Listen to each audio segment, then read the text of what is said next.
And look, again, I just want to make this clear. Like, this list is anything but extensive. But as you read through the scriptures and as you read through the gospels in particular, it becomes pretty darn clear as to why Jesus was sent. He was sent for a number of very specific reasons. But none of those reasons, the one thing that is super evident as well, is why Jesus did not come.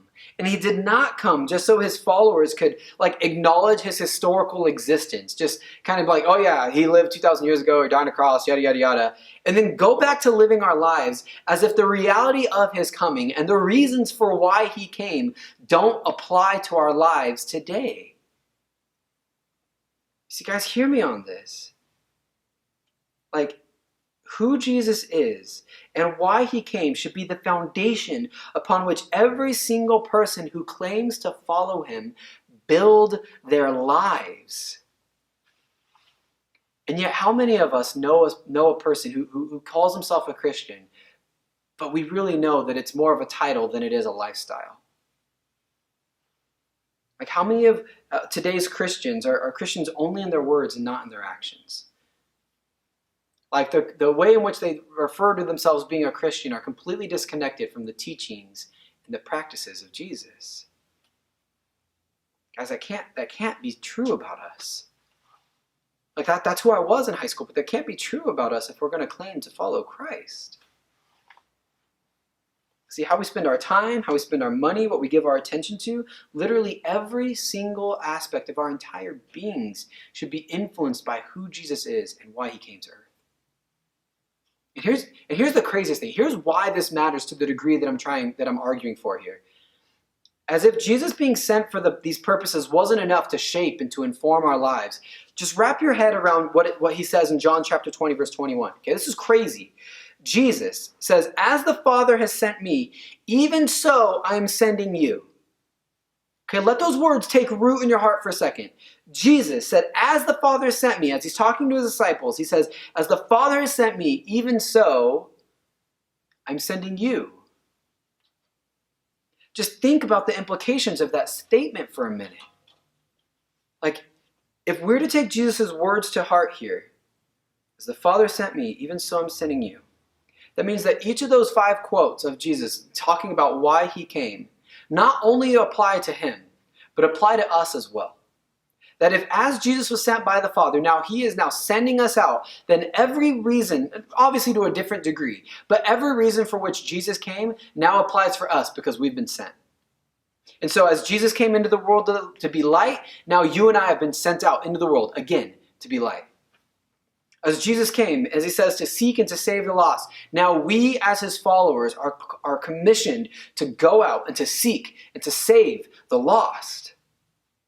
Because Jesus came, like he says, not to be served, but to serve and to give his life as a ransom for many. You and I are now sent. We're called to not be served, but to serve and to give of ourselves. Obviously, not for the sins of the world or anything like that. That's not what I'm trying to say. But we're called to give of ourselves for the benefit of the world. Absolutely.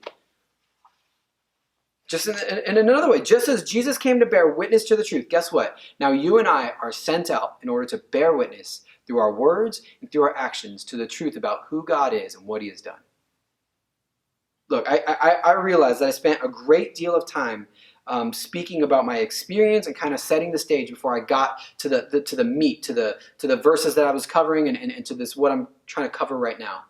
But the reason why I did that is intentional. Like when I think about you, like even now, like as I think about you students here at Western, I have some of your faces coming to my mind, and even now, like I really don't think that many of your lives, many of your stories, many of your Christian walks, as they currently stand, are all that different from where I was at when I was in high school.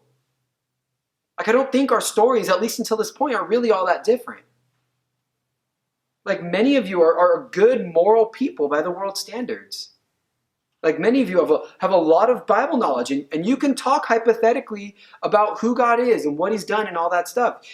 Many of you even appear to be Christian from the outside looking in. You might pray in your class when you're asked to.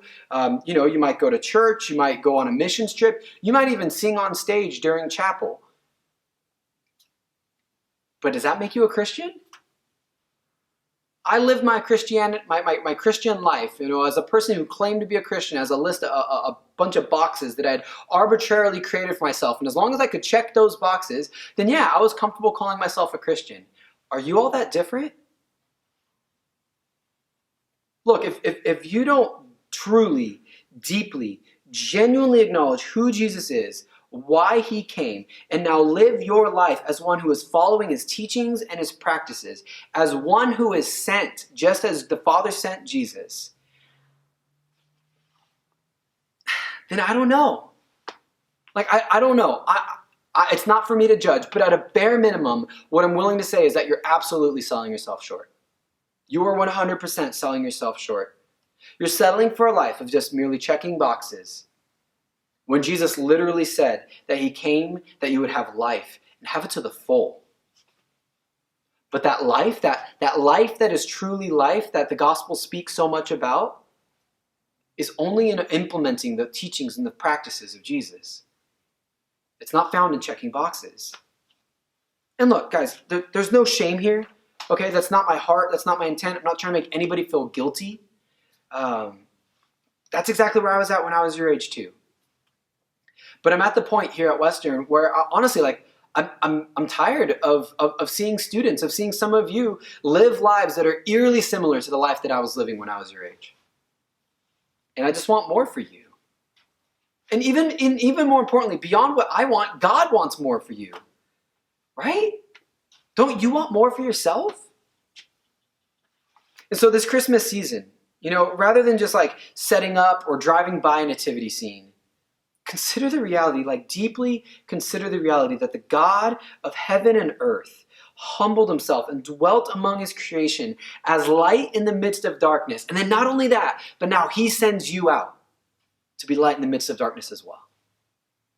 You see, instead of spending your free time just looking to catch up on deals, on, let's be real, stuff that you really don't need, what if instead of spending your free time doing that, you actually committed yourself to praying for the lost? You committed yourself to partnering with Jesus and seeking and saving the lost. You've been sent out to do it, so why not take part in that? Instead of consuming everything that this American holiday has to offer, consider what it would look like for you to not only be served, to not only consume, but to serve and to give. And understand that in doing these things, in implementing these practices and applying this truth to your life, it's not going to come at a deficit. It's actually going to be at a gain for you. Because in pursuing Jesus and modeling your life after his, he's already promised. He came that you would have life and have it to the full. So I'll end with this. Galatians chapter 4 says, in the same way we also, when we were children, were enslaved to the elementary principles of this world. Guys, look, that was me.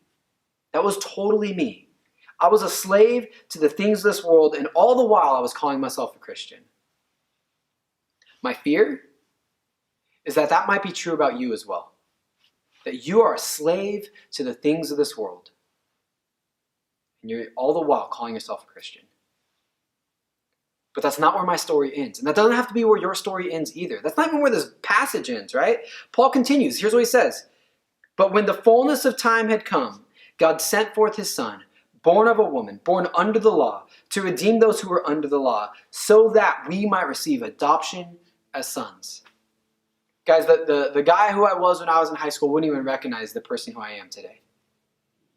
You see, I've been adopted as a son of the one true God, and now I live as one who is striving to say with both my words and my life that as the Father sent Jesus, so now I've been sent. And obviously, I'm not perfect in this pursuit, right? I mess up all the time. I'm a failure in more ways than I'm a success. And yet I've been adopted as a son. And I can tell you that with complete honesty and sincerity, that in devoting myself to following this Jesus, who, yes, was born in a manger over 2,000 years ago, that I am increasingly finding life to the full as I grow to know and love and follow him more and more intimately. And I just want the same for you. I want you to know the one who created you and loves you to a deeper degree than anyone else ever will or ever could. Because in following him, yes, you'll be asked to leave the world's standards and what the world has on offer behind. And yet in following him, you actually gain so much more. You gain life to the full. You gain life as it was meant to be lived. Don't you want that? Look, I love you guys. I hope this message was helpful for you. I hope the discussion questions are going to follow, or that are going to follow, are helpful for you as well. If you want to talk about this sometime, feel free to hit me up. I would love that. Okay, I would absolutely love that. Feel free to do so. Okay, but until then, I love you guys, and I'll see you next time. All right.